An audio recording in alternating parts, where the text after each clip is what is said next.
News Nepal television prime news का साथमा NLG insurance company limited, सबैको सुरक्षा एनएलजी को इच्छा। Harisiddhi family resort, Harisiddhi Lalitpur, a filled with heavenly pleasure. Hotel Sara Pokhara, luxurious hospitality. World Link Communication Private Limited, One World, One Link, World Link. United Foam and Mattresses Industries Private Limited, Sitapaila, Kathmandu, 9801167733, 0140395505. Himalayan White House International College, make your decision worth it. Dish Home Fibernet, राष्ट्रिय वाणिज्य bank, तपाईको आफ्नै bank, राष्ट्रिय वाणिज्य bank. Prakash Punj the ultimate light centre Pokhara Sabhagriha Chowk, phone number 061 522 074। Kaski Modernized Academy Pokhara 14.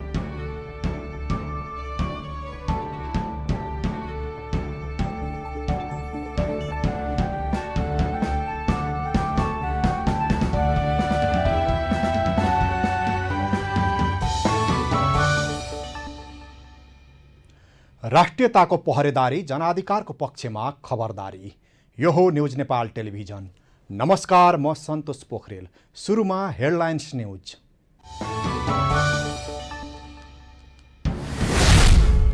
माओवादी सहित 4 दल सम्मिलित समाजवादी मोर्चा घोषणा। सूत्रधार बाबुराम भट्टराई भने मोर्चा बाहिरै, वामपन्थी शक्तिहरूलाई हातेमालो गर्न मोर्चाको आह्वान। आफ्नो स्वार्थपूर्तिका लागि मात्र एमाले सदनलाई प्रयोग गर्ने गरेको गठबन्धनको आरोप। एमालेका सांसदहरूले उठाउने ससाना विषयलाई सभामुखको साथ।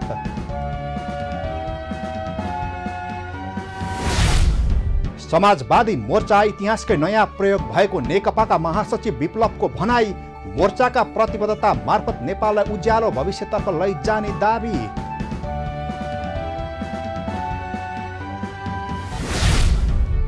किसानका उत्पादनको उचित मूल्य र आम्दानीको ग्यारेन्टी गर्न सरकार असफल। मूल्य नपाएपछि सडकमा फालियो गोलभेडा।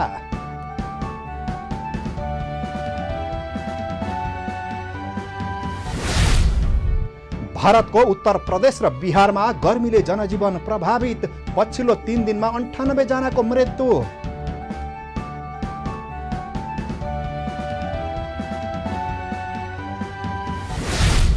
र नेपालले 1 दिवसीय विश्वकप छनौट अन्तर्गत दोस्रो खेल अमेरिकासँग खेल्ने। दुवै टोली पहिलो जितको खोजीमा।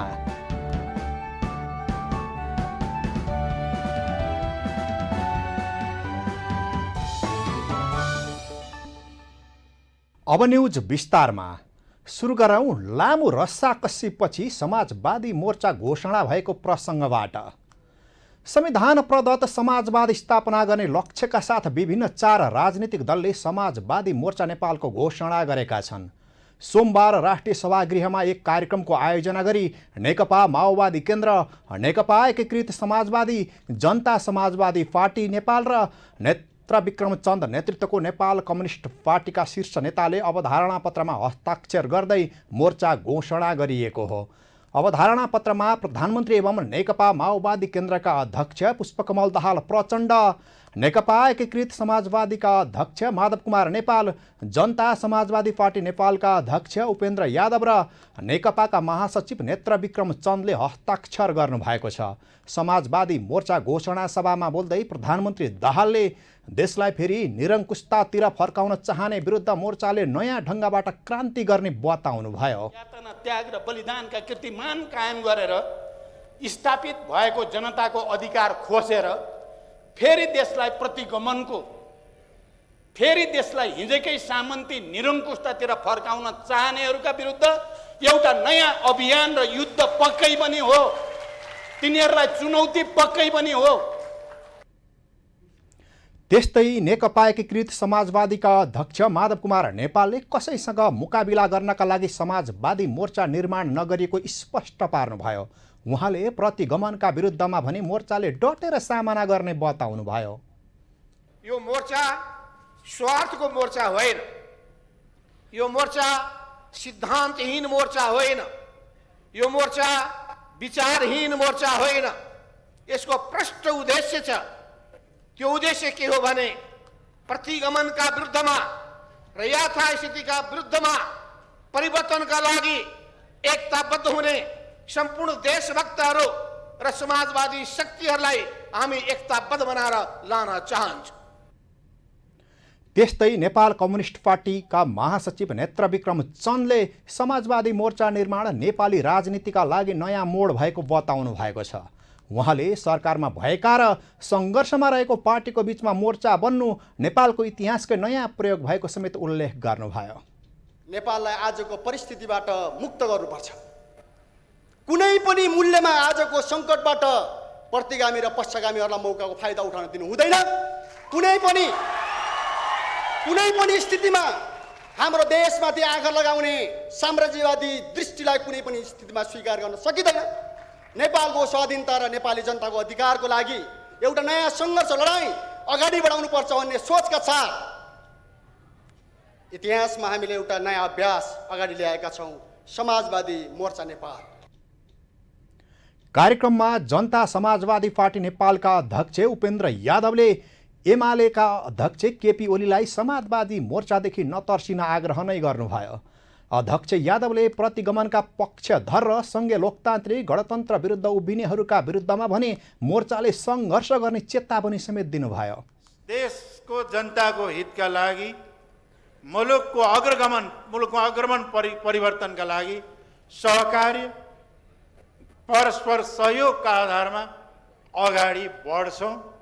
तर प्रतिगमनकारी शक्तिहरू जसले मुलुकमा सङ्घीय लोकतान्त्रिक गणतन्त्रलाई विगतका आन्दोलन सङ्घर्ष र बलिदानको उपलब्धिलाई समाप्त पार्ने खेल खेलेका छन्, निश्चित रूपमा तिनको विरुद्धमा यो मोर्चा उभिनेछ, आवश्यक परे सङ्घर्ष पनि गर्नेछ।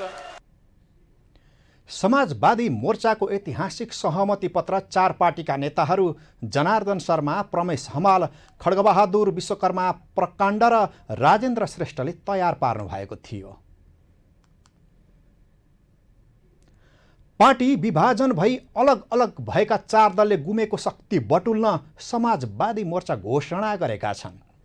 माओवादी केन्द्र, एकीकृत समाजवादी, जनता समाजवादी पार्टी र नेपाल कम्युनिस्ट पार्टी सम्मिलित समाजवादी मोर्चाले संसदभित्र र बाहिर पनि समाजवादी विचारधाराको प्रचार गर्ने तथा समाजवादका पक्षमा जनमत निर्माण गर्ने र आम जनतालाई दिने सेवा सुविधाको प्रवाहलाई सुव्यवस्थित बनाउने उद्देश्य बोकेको छ। के यी उद्देश्य पूरा होलान्? हेरौँ यो रिपोर्ट। सिद्धान्तमा आदर्शका जति ठुला गुड्डी हाँकिएको भए पनि माओवादी, एकीकृत समाजवादी, जसपा र विप्लव नेतृत्वको नेकपा सम्मिलित समाजवादी मोर्चा हरुवा गोरुको छेरुवा दाउ भन्ने नेपाली ख्वान जस्तै ओह्रालो राजनीतिक यात्रामा ब्रेक लगाउने एउटा दाउपेच मात्र हो। जन्मदै ठुला रहेका यी 4 दल टुटफुटका बीच अस्तित्व रक्षाको सङ्गीन घडीमा छन्। अब इतिहासको ब्याज खाएर सत्ताको भान्से बन्ने मौका गुम्दै गएपछि नै यी दलहरू समूहगत मोर्चाबन्दीमा जुटेका हुन्। समाजवाद वा साम्यवादको नारा एकातिर, व्यवहार अर्कोतिर गर्दा गर्दै जनताको कित्ताबाट साइज घट्दै जाँदा र लोकप्रियताको ओह्रालो ग्राफ बढेपछि यी 4 दल मोर्चाको छहारीमा बसेका हुन्। समाजवादी मोर्चाको जति ओकालत गरे पनि आम मान्छेले नेकपाका महासचिव विप्लव बाहेक सबैको नाडी छामिसकेका छन्। सबैको शासकीय औकात र समाजवादी अनुहार जनताले छर्लङ्ग देखि भोगिसकेका छन्। तैपनि सास छौन्जेल आस भने झैँ बुढेसकालमा यी 4 मध्ये 3 दलका नेताले अस्तित्व रक्षा र शक्ति आर्जनको नयाँ अस्त्रका रूपमा नै समाजवादी मोर्चाको नयाँ राजनीतिक जुवा खेलिरहेका हुन्। लोक जान्दछ प्रचण्ड शेर बनेर उदाएका तर संसदीय शासकीय अभ्यासमा बिरालो बन्ने मोडमा धकेलिँदै गरेका अग्लो कतका 32 सिटे माओवादीका सदाबहार अध्यक्ष हुन्। उनले माओवादीको अस्तित्व जनताका बीचबाट सिद्धिनु अघि नै आफैले फड्को मारेर माओवादी आन्दोलनको प्रचण्ड पथलाई नयाँ कलेवर दिन खोजेका हुन्। मान्छेहरू झलनाथ खनालको अनुहार सम्झना साथ राज्य कोषबाट धेरै ओखतिमुलो खर्च लिने र सर्व पाल्ने नाममा राज्यको ढुकुटीमा हाली मुहाली गरेका एक दागी नेताको रूपमा झलझली सम्झन्छन्। माधव नेपाल अर्थात् जननेता मदन भण्डारी पछिका 14 वर्षीय महासचिव माधव नेपालको नाम बालुवाटारको ललिता निवास काण्डमा मुछेकै नाम हो। एमालेबाट फुटेर पछिल्लो आम चुनावमा राष्ट्रिय दल नै बन्न नसकेको आफ्नो दलका स्वतन्त्र 10 सांसदलाई पार्टीमै जगाउन पनि उनले केही न केही राजनीतिक परख देखाउनै थियो। समाजवादी मोर्चा माधव नेपालको सिद्धिनी डिलमा पुगेको पार्टी राजनीति जोगाउने छाता भएको छ। माओवादी जनयुद्धको सुरुवाती कालखण्डमा जोडिएका मधेसी जनअधिकार फोरमको एनजिओबाट मधेसको ठूलो शक्ति बनेर स्थापित जसपा अध्यक्ष मधेसबाटै डाक्टर सीके राउतहरूले लखेट्न थालेपछि बलियो बन्ने उपायको खोजीमै थिए अनि मोर्चा भयो उनको नयाँ छाता। नेकपा महासचिव विप्लव र उनको दलका लागि यो मोर्चा शान्ति राजनीतिको बाटो हिँड्न एउटा सहज प्लेटफर्म हो। अहिलेसम्म सत्तामा नगएका अनटेस्टेड र नयाँ अनुहारका रूपमा उनले यो मोर्चालाई पुल बनाएर राजनीतिमा नयाँ छलाङ हान्न सक्छन्। जनयुद्धका एक नेतृत्व हुनुका नाताले उनले क्रान्तिकारी धारको नयाँ शक्ति केन्द्र बन्न यो मौकामा चौका हान्ने सम्भावना हुन सक्छ। समग्रमा वामपन्थको राजनीतिक धारबाट उदाएका नेकपा एकीकृत समाजवादीका माधव नेपालदेखि झलनाथ खनालहरूका लागि समाजवादी मोर्चा बुढेसकालको राजनीतिक चौतारी हो, छहारी हो। माओवादी जनयुद्धको प्रचण्ड पथबाट सिंहदरबारको शहरमा रमाएका प्रचण्डहरूका लागि यो माओवाद र प्रचण्ड पथको औपचारिक विसर्जन अहिलेको राजनीतिक छलाङ हो। सिद्धिनु अघि सच्चिने एउटा दाउ पेच हो। माओवादीको प्रारम्भिक राजनीतिबाट ओतप्रोत र मधेस आन्दोलनबाट स्थापित उपेन्द्र यादवहरूका लागि यो मोर्चा मधेसवादीबाट राष्ट्रव्यापी राजनीतिक शक्ति विस्तारको एक छाता नै हो। जनयुद्धको रुझान हुँदै एकीकृत जनक्रान्तिको राजमार्गका यात्री बनिरहेका नेत्र विक्रमचन्द विप्लव र प्रकाण्डहरूका लागि समाजवादी मोर्चा नयाँ शान्ति राजनीतिका लागि एक भर्याङ हो। यस्तै यस्तै स्वार्थले फरक फरक पृष्ठभूमिका यी चार दल जसै मिले कार्यनीतिक सवालमा तब जन्मियो समाजवादी मोर्चा। यो मोर्चामा छुटेका छन् समाजवादी पार्टीका डाक्टर बाबुराम भट्टराईहरू।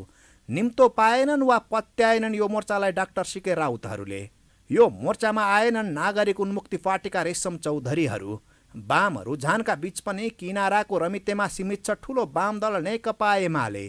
त्यसैले वामपन्थी रुझानका चार दलको समाजवादी मोर्चा नेता व्यवस्थापनको नयाँ राजनीतिक चौतारीमा सीमित हुने हो कि भुइँ मान्छेको अपेक्षा अनुरूप जनताको अवस्था परिवर्तनको प्रस्थान बिन्दु बन्ने हो, त्यो भनी समयले प्रमाणित गर्नेछ। राजनीतिक bureau, news Nepal television, Kathmandu. समाजवादी मोर्चा घोषणा भएको प्रसङ्गपछि अब लागौँ नेपालका पूर्वी क्षेत्रमा बाढी र पहिरोले वितण्ड मचाएको प्रसङ्ग। प्रधानमन्त्री पुष्पकमल दाहाल प्रचण्ड बाढी पहिरो प्रभावित क्षेत्रको अवलोकन गर्ने सिलसिलामा सङ्खुवासभा पुगेर फर्कनु भएको छ। कोशी प्रदेशमा शनिबार रातिदेखि परेको अविरल वर्षापछि आएको बाढी र गएको पहिरोमा परेर सङ्खुवासभा, भोजपुर, ताप्लेजुङ र पाँचथरमा ठुलो धनजनको क्षति भएको छ। प्रधानमन्त्री प्रचण्ड जिल्लाका जनप्रतिनिधिहरूसहित नेपाली सेनाको हेलिकप्टर मार्फत सङ्खुवासभा पुग्नु भएको थियो। टोलीमा उपप्रधान एवं गृहमन्त्री नारायण काजी श्रेष्ठ, भौतिक पूर्वाधार मन्त्री प्रकाश ज्वाला र शहरी विकास मन्त्री सीता गुरुङ, एमाले सांसद योगेश भट्टराई, बसन्त नेवाङ पनि हुनुहुन्थ्यो। प्रधानमन्त्री प्रचण्डले मृतकहरूप्रति श्रद्धाञ्जली व्यक्त गर्दै उद्धार, राहत र बेपत्ताहरूको खोजी कार्यमा सबै सरकारी संयन्त्रलाई निर्देशन दिएको उहाँको सचिवालयले जनाएको छ। साथै प्रधानमन्त्री प्रचण्डले तत्कालै पुल भत्किएको ठाउँमा बेली ब्रिज जोडेर सडक सञ्चालनमा जोड्न र घरबारविहीनलाई आवासको व्यवस्था मिलाउन पनि निर्देशन दिनुभएको थियो। यसैबीच सङ्खुवासभाको हेवा खोलामा शनिबार राति आएको बाढीले बगाउँदा बेपत्ता हुनेको सङ्ख्या 21 पुगेको छ। बाढीले बगाउँदा 5 खप्पन नौका सन्तोष राईको मृत्यु भएको छ। बाढीले चैनपुर 4 मा निर्माणाधीन सुपर हैवा हाइड्रो पावरमा 16 जना सम्पर्क बाहिर छन्। डिएसपी वीरेन्द्र गोदारले सभा पोखरीमा 2 र नुन ढाकीमा 1 जना बेपत्ता भएको जानकारी दिनुभयो। वर्षाको कारणले गर्दा हेवा खोलामा आएको बाढीले गर्दा यो सुपर हेवा खोला जलविद्युत आयोजनाको इन्टेकमा रहेका जलविद्युत आयोजनाका कामदारहरू चाहिँ 16 जनालाई चाहिँ अब उहाँहरू त्यसपछि सम्पर्कविहीन अवस्थामा हुनुहुन्छ। 1 जनाको शव चाहिँ तल दोभानमा फेला परेको छ भने 3 जना घाइतेलाई उद्धार गरेर उपचाररत हुनुहुन्छ। आइतबार बिहान सुपर हेवा हाइड्रो पावरका 2 जना प्रहरीको सम्पर्कमा आएका छन्। चैनपुर नगरपालिका 4 र 5 खपन नगरपालिका 9 मा गएको पहिरोले खोला थुनिएपछि आएको बाढीले बगाउँदा ठुलो जनधनको क्षति भएको छ। यसैबीच राष्ट्रिय स्वतन्त्र पार्टीका सांसद मनिष झाले विपद जोखिम व्यवस्थापनबारे संसदलाई जानकारी गराउन सरकारसँग माग गर्नुभएको छ। वर्षातका कारण पूर्वी पहाडी जिल्लाहरूमा विपदमा परे उपचार नपाएर नागरिकहरूको ज्यान समेत गइरहेको बेला गृहमन्त्री नारायण काजी श्रेष्ठ भने समाजवादी मोर्चा निर्माणमा लागेको भन्दै आपत्ति समेत जनाउनु भयो। सोमबार प्रतिनिधि सभा बैठकको शून्य समयमा बोल्दै उहाँले वर्षातका कारण पूर्वी पहाडी जिल्लामा ठुलो धनजनको क्षति हुँदा पनि प्रधानमन्त्री पुष्पकमल दाहालसहितका मन्त्रीहरू संसदमा बेखबर रहेको भन्दै आक्रोश समेत व्यक्त गर्नुभयो। सांसद झाले बाढी र पहिरोका कारण नागरिकहरूमा मरिन्छ कि भन्ने डर बढ्दै गइरहेको तर सरकारले व्यवस्था गरिरहेको आरोप समेत लगाउनुभयो। मृत्युभन्दा पनि ठुलो डर मरिन्छ कि भन्ने हुन्छ। त्यो पीडाले सधैँ मारिरहेको हुन्छ। अहिले पहाडको केही जिल्लाहरूलाई त्यही त्रासले मारिरहेको छ, मरिन्छ कि भन्ने कुरा। र केही व्यक्तिहरू प्राथमिक उपचार नपाएर पनि, जस्तै हिजो ताप्लेजुङमा सुरेश राई नामक एक व्यक्तिको मृत्यु भयो। त्यसरी नै सबै जोखिमपूर्ण अवस्थामा रहेको छ। आज पहाड जोखिममा छ भने भोलि तराई र मधेस जोखिममा हुनेछ। तर हामीले गृहमन्त्री र उहाँको तयारीको बारेमा जानकारी पाइरहेका छैनौँ। सायद उहाँ मोर्चा बनाउनमा व्यस्त हुनुहुन्छ। सांसद झाले आफूहरूले विपद व्यवस्थापनका बारेमा जनतालाई जवाफ दिनुपर्ने भएकाले सरकारले यसको बारेमा संसदलाई जानकारी गराउन ढिलाइ गर्न नहुने बताउनुभयो। न्युज नेपालमा अब पालो भएको छ ब्रेकको। ब्रेक अघि हेडलाइन्स न्युज।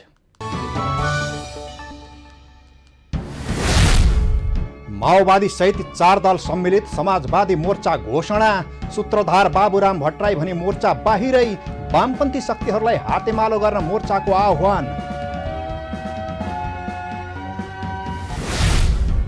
आफ्नो स्वार्थपूर्तिका लागि मात्र एमाले सदनलाई प्रयोग गर्ने गरेको गठबन्धनको आरोप।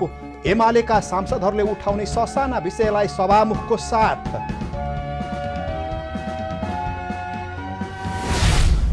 समाजवादी मोर्चा इतिहासकै नयाँ प्रयोग भएको नेकपाका महासचिव विप्लवको भनाई। मोर्चाका प्रतिबद्धता मार्फत नेपाललाई उज्यालो भविष्यतर्फ लैजाने दाबी।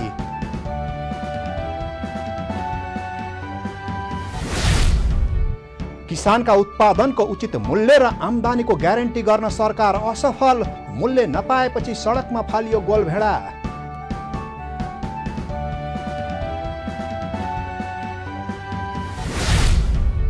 भारतको उत्तर प्रदेश र बिहारमा गर्मीले जनजीवन प्रभावित। पछिल्लो 3 दिनमा 98 जनाको मृत्यु।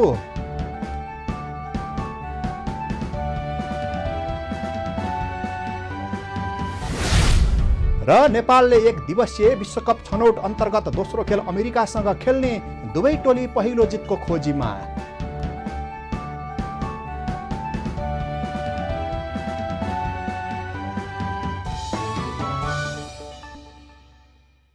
ब्रेकपछि पुनः स्वागत छ न्युज नेपालमा। अब बाँकी न्युज। नेपाली काङ्ग्रेसका नेता कृष्णप्रसाद सिटौलाले नेताहरू व्यक्तिगत स्वार्थमा केन्द्रित भएको टिप्पणी गर्नुभएको छ। सोमबार काठमाडौँमा भएको ट्रेड युनियन काङ्ग्रेसको 7औं महाधिवेशनलाई सम्बोधन गर्दै नेता सिटौलाले यस्तो बताउनु भएको हो। उहाँले मुलुकको नेतृत्व गर्ने नेताहरूमा राष्ट्र र पार्टीको स्वार्थभन्दा व्यक्तिगत स्वार्थ हावी भएकाले संविधान कार्यान्वयनमा समस्या देखिएको बताउनुभयो। उहाँले पछिल्लो समय नेताहरूमा मात्रै नभएर सरकार, संसद, न्यायालय, राज्यका संवैधानिक निकायहरूमा समेत संविधानले तय गरेको गन्तव्य, मूल्य र मान्यता छाडेर व्यक्तिगत स्वार्थ हावी भएको दाबी गर्नुभयो। उहाँले राष्ट्रको स्वार्थ र पार्टीको स्वार्थभन्दा व्यक्तिगत स्वार्थ हावी हुँदा मुलुकमा विभिन्न समस्या उत्पन्न भएको बताउनुभयो। सरकारभित्र हुँदाहुँदा न्यायपालिकाभित्र समेत र राज्यका अन्य संवैधानिक निकायहरूभित्र समेत संविधानले निश्चित गरेको बाटो, त्यो गन्तव्य, त्यसका मूल्य मान्यता भन्दा पनि निजी स्वार्थ हावी भएको छ। राष्ट्रको स्वार्थ आफ्नो पार्टीको स्वार्थभन्दा निजी स्वार्थ हावी हुन गएको छ, जसका कारण अनेकौं कमजोरीहरू उत्पन्न भएका छन्। उहाँले नेपाली काङ्ग्रेसभित्रको अवस्थामा अहिलेकै निरन्तरतामा चल्ने हो भने 2058 सालतिरको अवस्था हुने बताउनुभयो। उहाँले एकपटक नेपाली काङ्ग्रेसले देशमा आम जनताले चाहेको जस्तो देश बनाउने बाटोमा सिङ्गो नेपाललाई हिँडाउन सक्नुपर्ने पनि बताउनुभयो।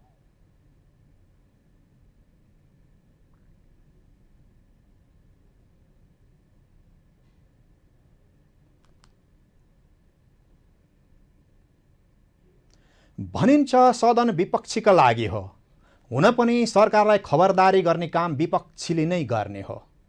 सरकारले गलत काम नगरोस् र जनताका पक्षमा सरकारलाई काम गर्न बाध्य बनाउन खबरदारी गर्ने विपक्षी दलले नै हो। विरोध मात्र नभई रचनात्मक विरोध विपक्षी दलको धर्म मानिन्छ।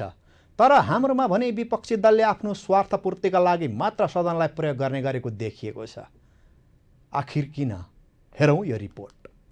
नेकपा एमालेको अगुवाईमा बनेको गठबन्धनको सहयोगमा पुष्पकमल दाहाल प्रचण्ड प्रधानमन्त्री बन्नुभयो। कांग्रेस, नेकपा एकीकृत समाजवादी लगायतका केही दल विपक्षमा रहे। तर राष्ट्रपतिको निर्वाचनसम्म आइपुग्दा विपक्षमा रहेका दल सत्ता पक्षमा आइपुगे भने सत्ता पक्षमा रहेका नेकपा एमाले, राप्रपा र राष्ट्रिय स्वतन्त्र पार्टी भने सरकार छाडेर विपक्षमा पुगे। सत्तामा हुँदा एक अर्काको प्रशंसा गर्ने दलहरू गठबन्धन परिवर्तन हुनासाथ एक अर्कालाई गाली गलौजमा उत्रिन थाले। त्यो विषय सदनमा पनि स्पष्ट रूपमा देखिन थालेको छ। सदन खासमा विपक्षीको नै हुने हो, त्यो जनताका पक्षमा काम गर्न, सरकारलाई खबरदारी गर्नका लागि। तर हाम्रोमा भने सरकारको विरोध, आफ्नो स्वार्थ पूर्तिका लागि विपक्षी दल प्रस्तुत भएको देखिएको छ। पशुपतिनाथमा राखिएको जलहरी प्रकरणको छानबिन गर्न माओवादी सांसदले माग गर्दा एमाले सदन नै अवरुद्ध पार्यो। एमाले जलहरी प्रकरण सदनमा उठाउन नपाइने र माओवादी सांसदको अभिव्यक्ति संसदको रेकर्डबाट हटाउनु पर्ने अडान राख्यो। त्यसपछि प्रधानमन्त्रीले सभामुखलाई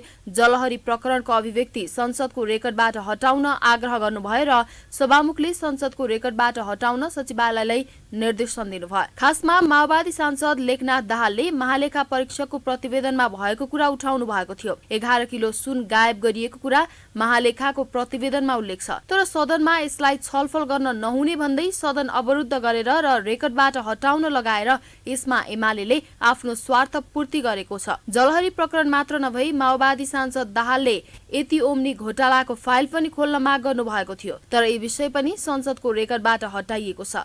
एमाले र एमाले नेतासँग जोडिएका भ्रष्टाचारका विषय सदनमा उठाउन नदिने पक्षमा एमाले देखिएको छ। साना साना विषयलाई लिएर एमाले सदन अवरुद्ध पार्ने र अवरुद्ध पार्ने चेतावनी दिँदै सभामुखलाई आफूले भनेकै हुनुपर्ने अडान लिँदै आएको छ। आइतबारको प्रतिनिधि सभा बैठकमा पनि त्यस्तै भएको छ। कोशी प्रदेश नामाकरण विवाद संघीय संसदमा पनि देखिएको छ। मन्त्रालय विनियोजन विधेयकमाथिको छलफलका क्रममा संस्कृति, पर्यटन तथा नागरिक उड्डयन मन्त्री सुदन किरातीले छलफलका लागि पुस्तिकामा कोशीको नाम पुरानै 1 नम्बर प्रदेश लेखिएपछि विवाद भयो। मन्त्री किरातीले आइतबारको संसद बैठकमा पेश गरेको पुस्तिकाको पृष्ठ नम्बर 11 देखि 18 सम्म कोशीको साटो 1 नम्बर प्रदेश लेखिएपछि प्रमुख प्रतिपक्षी नेकपा एमाले न्याय आपत्ति गरेको थियो। एमालेको न्याय आपत्तिपछि सभामुख देवराज घिमिरेले ध्यानकर्षण भएको भन्दै पर्यटन मन्त्री किरातीलाई बोल्न समय दिनुभयो। त्यसपछि रोस्टरमा गएर मन्त्री किरातीले त्रुटिवश कोशीको साटो 1 नम्बर प्रदेश नै लेखिन गएकाले सच्याएर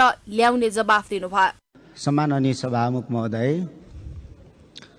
यो विनियोजन विधेयक माथिको छलफलको सिलसिलामा संस्कृति, पर्यटन तथा नागरिक उड्डयन मन्त्रालयको बजेट विनियोजनको सन्दर्भमा हाम्रो विभागको 11 पेजदेखि 18 पेजसम्ममा प्रदेशको नाम उल्लेख नभई अङ्कमा लेखिन गएछ। त्यसलाई हामी सुधारेर सम्मानित सदन समक्ष र माननीयज्यूको हातमा हामी फेरि ल्याउनेछौँ। धन्यवाद। तर एमाले सचेतक महेश बर्तौलाले यति गम्भीर विषयमा मन्त्रीले लापरवाही गरेको भन्दै सच्याएर नल्याएसम्म संसद अघि बढ्न नदिने चेतावनी दिनुभयो। यो गम्भीर विषयमा यो देशले, म सम्मान्य सभामुख महोदय, म आग्रह गर्न चाहन्छु, प्रदेश 1 भन्ने कहाँ छ? मानेर छलफल गर्न मिल्छ?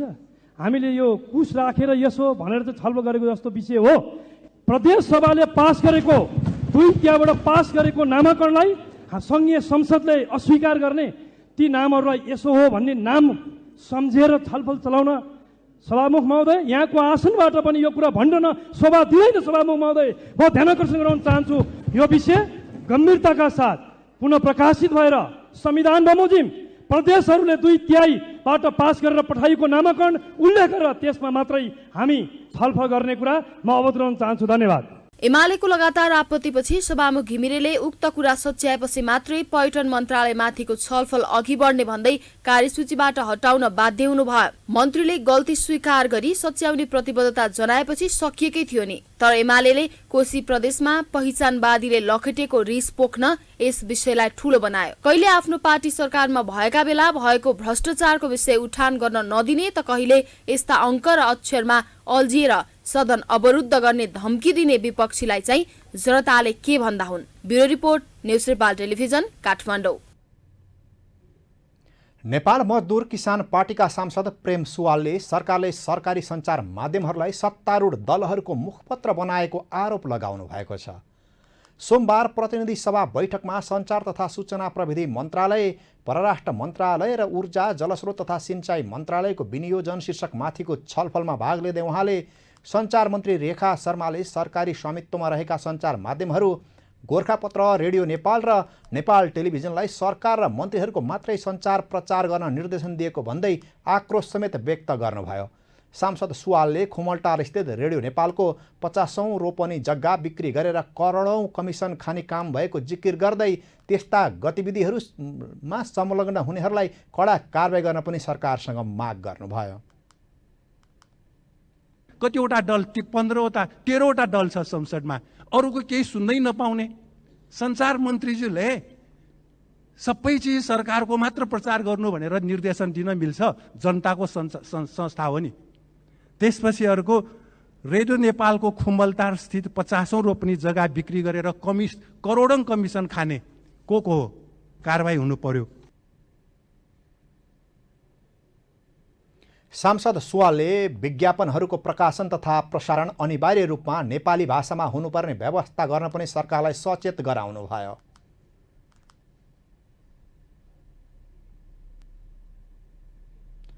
त्यस्तै नेकपा एमालेका सांसद लीलानाथ श्रेष्ठले सङ्घीय संसद अन्तर्गतका विषयगत समितिहरूको सभापति तत्काल चयन गर्न माग गर्नुभएको छ।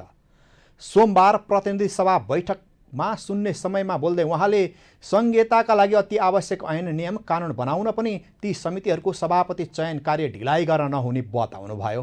सांसद श्रेष्ठले समिति बनाउने काममा समेत ढिलाइ भएकाले ती समितिहरूको सभापति चयन प्रक्रियामा भने ढिलाइ गर्न नहुने उल्लेख गर्नुभयो। सांसद श्रेष्ठले समितिका सभापतिहरूको चयन नहुँदा स्थानीय तहको विकास निर्माणको कामलाई अघि बढाउने कानुन निर्माणको काम समेत अवरुद्ध भएको उल्लेख गर्नुभयो। समिति बनिसके पनि समितिको सभापति चयन भएको छैन, जसले गर्दा ऐन नियम कानुनहरू महत्त्वपूर्ण ऐन नियम कानुन बन्न सकेको छैन। आज हामीले राष्ट्रिय निजामती कर्मचारी ऐन बनाउन सकेका छैन, सङ्घीय प्रदेश प्रहरीको ऐन बन्न सकेको छैन, सङ्घीय निजामती शिक्षा ऐन बन्न सकेको छैन। त्यस कारणले गर्दा आज स्थानीय तह तपाईँको भेट निमित्तले चलाउनु परिरहेछ। भेटनरी डक्टरले, अहेवा डक्टरले, आयुर्वेदको डक्टरले, त्यसले गर्दा आज धेरै बेरोजगारहरू बढिरहेको छ। सांसद श्रेष्ठले कानुनहरूको निर्माण गरी सङ्घीयता कार्यान्वयनका कामहरूलाई तीव्रता दिनुपर्ने पनि बताउनुभयो। अन्तर्राष्ट्रिय गैर सरकारी संस्थाहरूको नेटवर्क एआइएनले परियोजना स्वीकृतिलाई सहज बनाउन आग्रह गरेको छ। दिगो विकास तथा सुशासन समितिको सोमबारको बैठकमा अन्तर्राष्ट्रिय गैर सरकारी संस्थाका प्रतिनिधिहरूले आफूहरू नेपाल सरकारकै ऐन नियम अनुसार काम गरिरहेको र दिगो विकास लक्ष्य प्राप्तिमा सरकारलाई सहयोग पुर्याइराखेकाले पिए र जिएको स्वीकृतिलाई सहज बनाउन पहल गरिदिन सभापतिको ध्यानाकर्षण गराएका हुन्।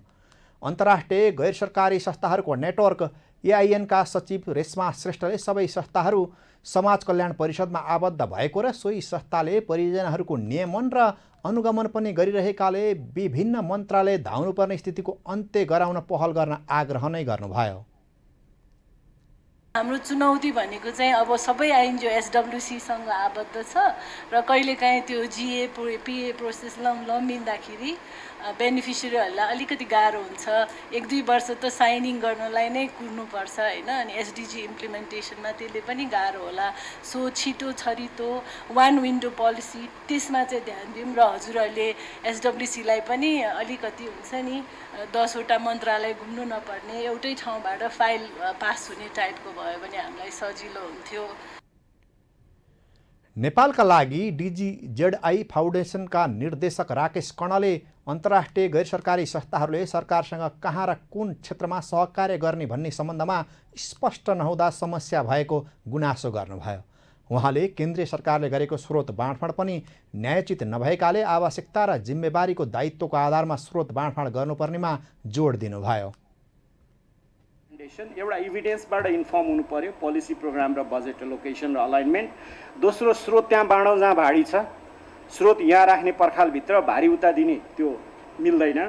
तेस्रो, वञ्चित समूह र क्षेत्रहरूको सहभागितालाई अनिवार्य राखौँ, एजेन्डा सेटिङदेखि नै ताली बजाउनेमा मात्रै होइन। प्लान इन्टरनेसनलका प्रतिनिधि विजयराज पन्तले स्थानीय तहमा नीति नभएका कारण गरेका कामहरूको प्रभावकारिता देखिन नसकेको उल्लेख गर्दै स्थानीय तहमा आवश्यक नीति बनाउनेतर्फ पनि ध्यान केन्द्रित गर्नुपर्ने आवश्यकता औल्याउनु भयो। न्युज नेपालमा अब पालो भएको छ बिजनेस न्युजको।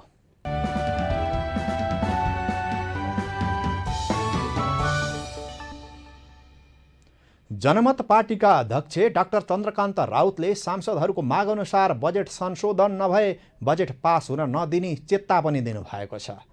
सोमबार प्रतिनिधि सभा अन्तर्गतको पूर्वाधार विकास समितिको बैठकमा बोल्दै अध्यक्ष राउतले बजेटमा सांसदका मागहरू सम्बोधन हुने गरी बजेट संशोधन नभए सत्ता पक्षका सांसदहरूले नै बजेट पास हुन दिन नहुने बताउनु भएको हो। उहाँले पूर्वाधार विकास समितिले सुझावसहित बजेट संशोधनको प्रस्ताव लैजान माग गर्नुभयो।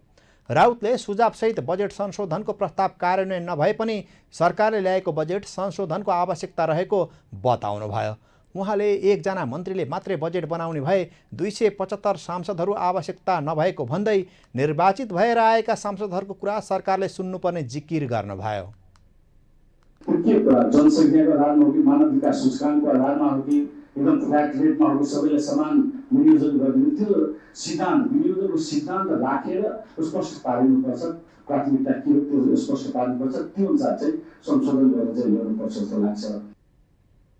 उहाँले सरकारले सांसदहरूका कुरा नसुने बजेटलाई पारित हुन नदिने अधिकार सांसदहरूलाई रहेको भन्दै सत्ता पक्ष र प्रतिपक्षका सांसदहरूले आफ्नो अधिकार उपयोग गर्न आग्रह गर्नुभयो।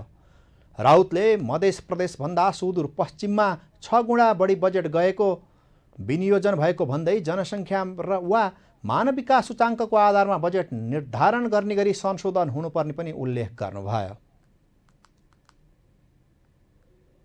भारतबाट आयात हुने तरकारीका कारण नेपाली किसानहरू मारमा परेको धेरै भइसक्यो।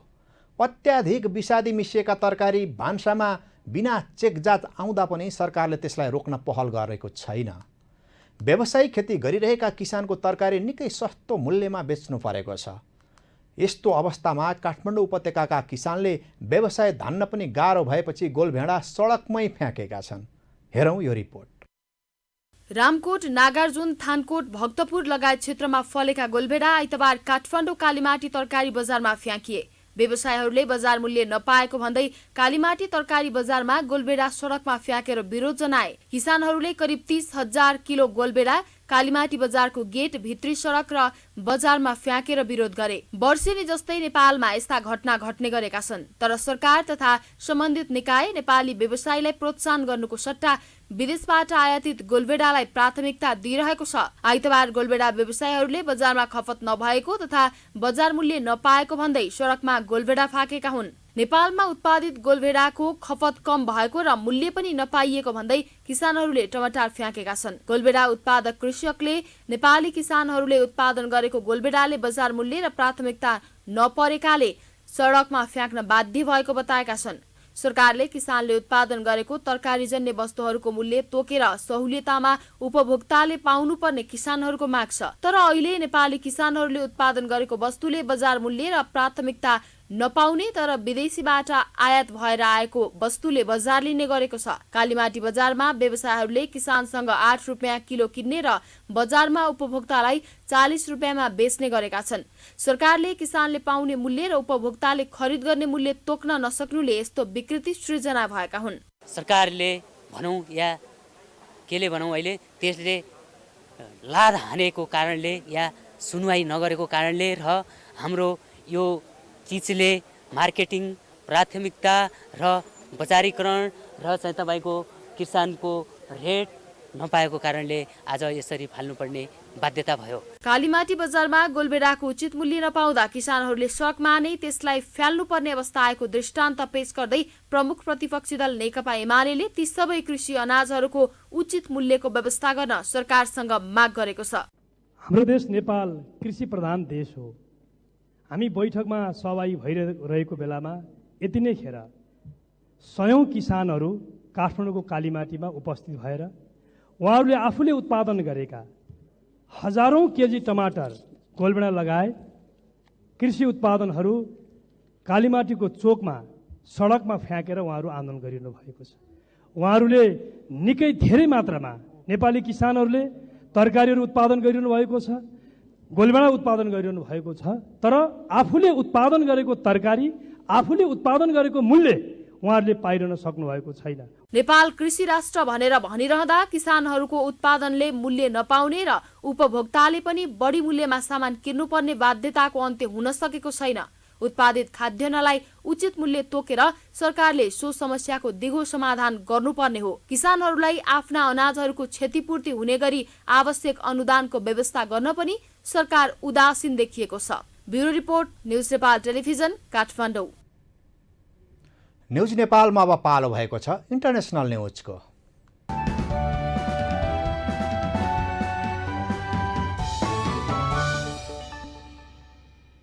भारतको उत्तर प्रदेश र त्यससँग जोडिएको राज्य बिहारमा पछिल्लो 3 दिनमा भीषण गर्मीका कारण मृत्यु हुनेको संख्या 98 पुगेको छ।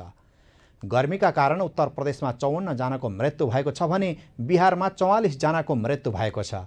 गर्मीका कारण बिरामी परि मृत्यु भएका अधिकांश व्यक्ति 60 वर्षभन्दा माथिका रहेका छन्।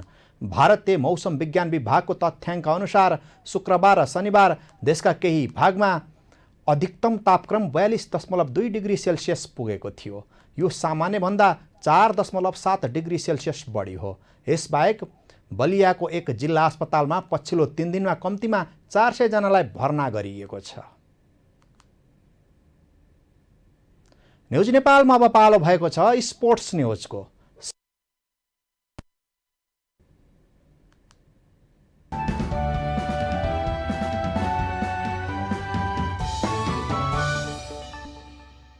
नेपालले आइसिसी एकदिवसीय विश्वकप छनौट अन्तर्गत दोस्रो खेलमा मंगलबार अमेरिकासँग खेल्दैछ।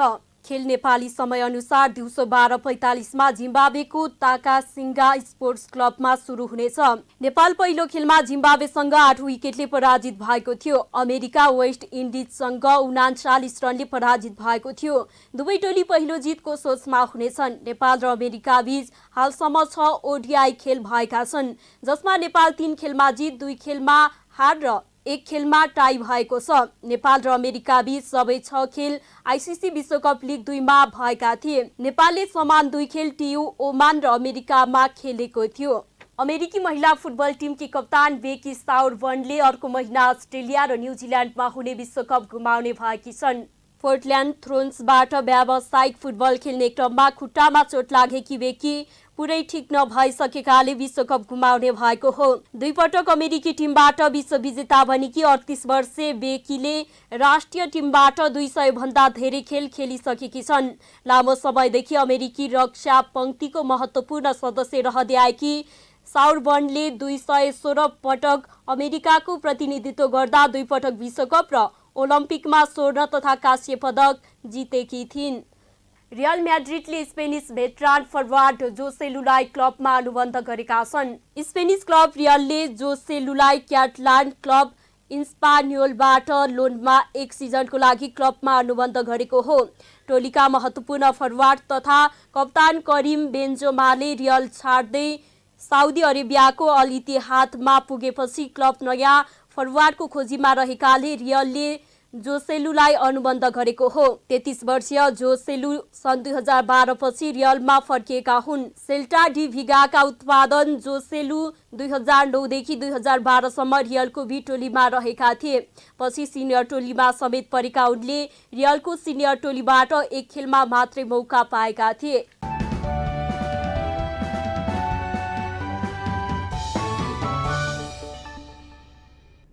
धन्यवाद दीक्षाजी। स्पोर्ट्स न्युजसँगै हामी न्युज बुलेटिनको अन्त्यमा आइपुगेका छौँ। जाँदा जाँदै हेडलाइन्स न्युज पुनः एकपटक।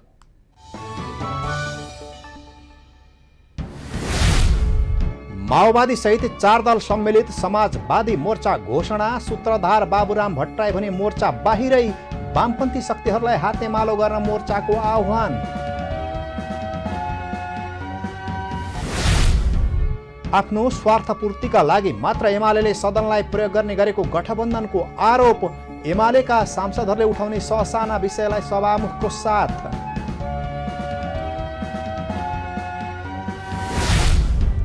समाजवादी मोर्चा इतिहासकै नयाँ प्रयोग भएको नेकपाका महासचिव विप्लवको भनाई। मोर्चाका प्रतिबद्धता मार्फत नेपाललाई उज्यालो भविष्यतर्फ लैजाने दाबी।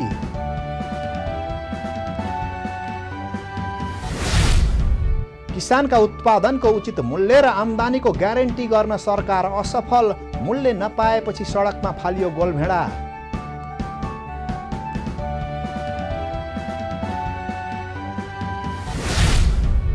भारतको उत्तर प्रदेश र बिहारमा गर्मीले जनजीवन प्रभावित। पछिल्लो 3 दिनमा 98 जनाको मृत्यु।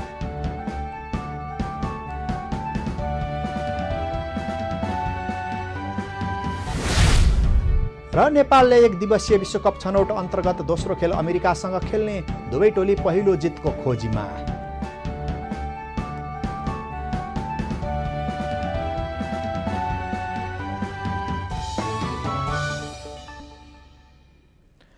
अहिलेलाई न्युज नेपालको न्युज बुलेटिन यति नै। हाम्रो न्युज र कार्यक्रमहरू युट्युब र फेसबुकमा पनि प्रत्यक्ष हेर्न सक्नुहुनेछ।